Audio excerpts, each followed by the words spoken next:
As my ongoing narrative of the evolution of the Delaware Golf Club in Newark, Ohio continues, I wanted to add this addendum that provides background on the Hopewell Native people and how the site is progressing on its quest to be a World Heritage Site and what that means. I came across the following video on WOSU. I was recording actually a show recently about the Chicago White Sox, where 8 players through the 1919 World Series, who for history became known as the Black Sox. Besides liking golf, I also like baseball. Anyway, at the end of the recording, this story came up about the Newark earthworks, so I recorded the video with my trusty video camera, which accounts for the questionable screen and sound quality.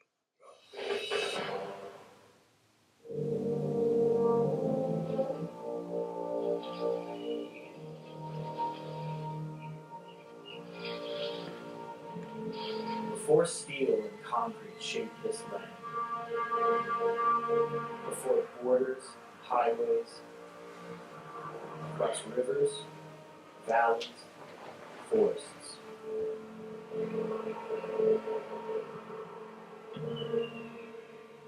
There was a civilization here, a cultural era defined by vision, precision, and purpose. People who shaped the land with care, not for conquest, but for gathering, for ceremony, for connection.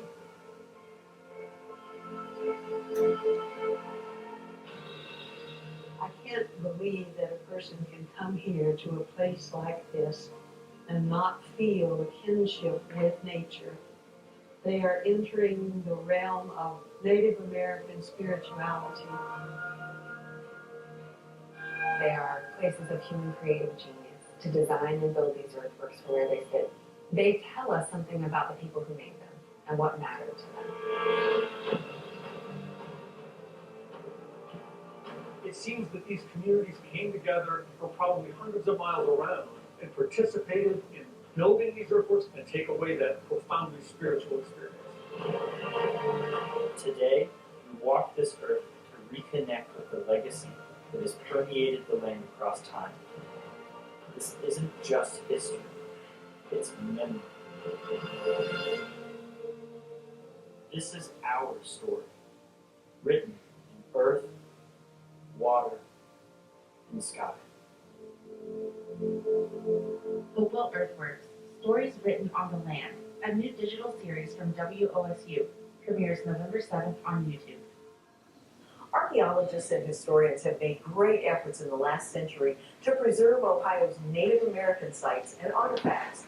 And in recent years, the Hopewell ceremonial earthwork sites have not only drawn local attention, they have also captured an audience around the world. That's right. In fact, the 8 ceremonial earthwork sites were recently inscribed as UNESCO World Heritage Sites, which puts them on the same level of importance as the Grand Canyon, Yellowstone National Park, and even the Great Wall of China. Can you imagine that?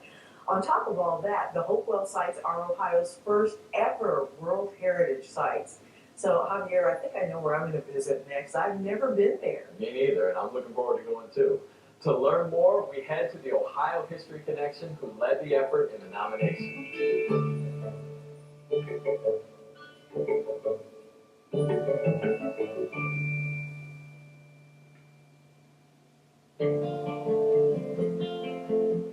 The Ohio History Connection has been working for years with our partners at Hopewell Culture National Historical Park to have the Hopewell ceremonial earthworks inscribed on the World Heritage List. The Ohio History Connection has 3 sites, the Great Circle and the Octagon earthworks here in Newark, as well as the 4 ancient earthworks in Warren County. Hopewell Culture National Historical Park has 5 more sites.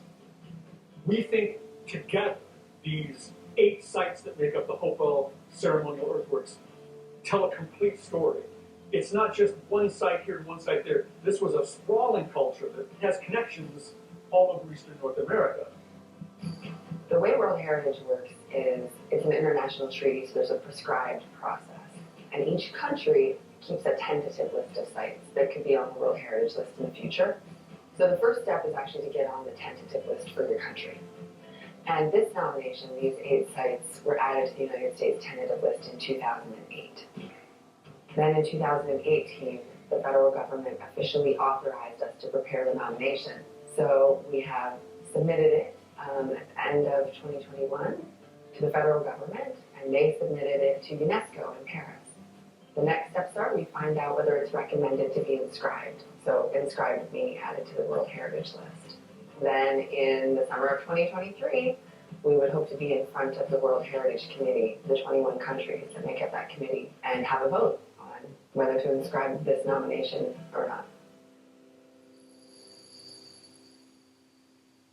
I think it's really important to have the descendants of the individuals that actually constructed these earthworks able to talk about what they mean, their significance to the tribes today, and what they would have been used for historically for ceremonial purposes to help educate the broader public. I had taught at a community college in Missouri for 38.5 years, and at that community college, one of my duties was to increase awareness regarding arts and the humanities. I was traveling to places like the Acropolis and to the Great Barrier Reef in Australia and to pyramids in Egypt, the Great Wall of China, and only later did I realize these were World Heritage Sites. My tribe is located in Oklahoma, and we are the Eastern Shawnee tribe of Oklahoma. And so for 3 years, in studying the Shawnees, obviously I had studied a great deal about the state of Ohio and had read everything and all the published materials I could. I had come here to visit. I had talked with people, interviewed people, but never once had I seen any mention of Newark earthworks. The only mound that has ever been mentioned at that time was Serpent Mound. Well, at that time, Newark Earthworks was open only one day a year when Native Americans and others could go and actually walk around and view the earthworks. I was able to go to the wooden platform viewing area and climb up, and because of all of those places that I had seen that were World Heritage Sites, the minute that I looked out and saw what I saw, I knew that I was viewing either the equivalent or in many cases something even superior to places that are designated World Heritage Sites. I, within 3 minutes' time, experienced so many different emotions that I was just shocked and amazed and so pleased that they were in existence and that they had not been destroyed, because many mounds in Ohio have been destroyed. The Hopewell ceremonial earthworks were built by what archaeologists call the Hopewell culture, ancient indigenous Americans that lived here between about AD 1 and 400.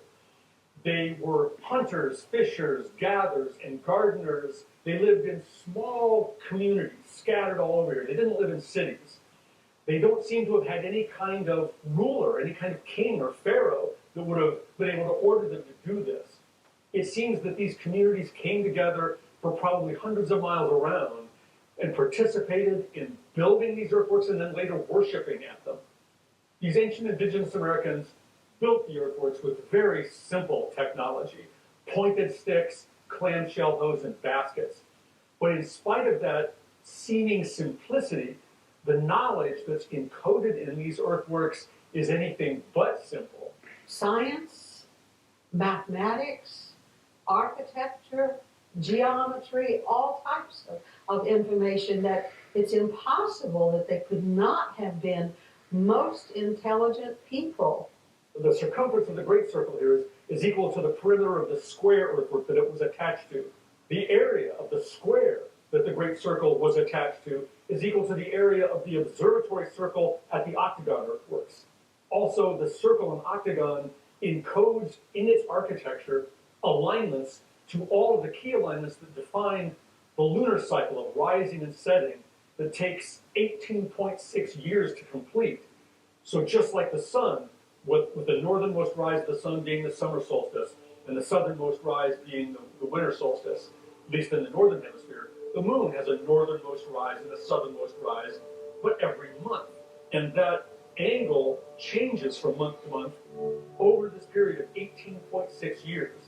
So these ancient indigenous Americans must have been very careful sky watchers, recording those movements and encoding them into their architecture, I think because they felt that by linking the earthworks to the rhythms of the cosmos, they were making what happened here even more sacred. I can't believe that a person can come here to a place like this and not feel a kinship with nature, a kinship with the spirit, and would hope that they would have a reverence for this place. They are entering the realm of Native American spirituality.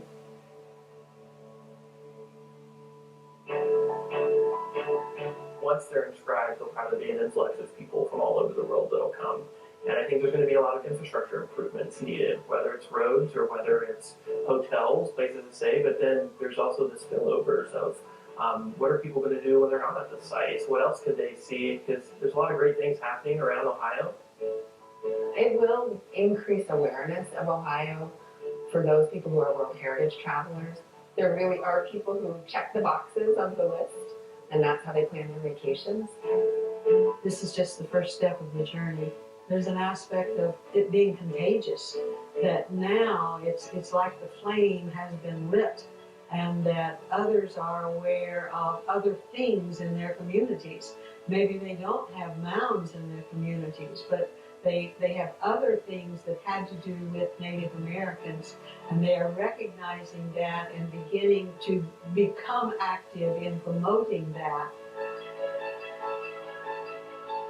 Ohio will always be a special place in my heart. We've been in Oklahoma so long that, yes, Oklahoma is home, but Ohio is our homeland and will always have a special place. And so I can get very emotional and teary-eyed about this, and just can't wait to step over that finish line.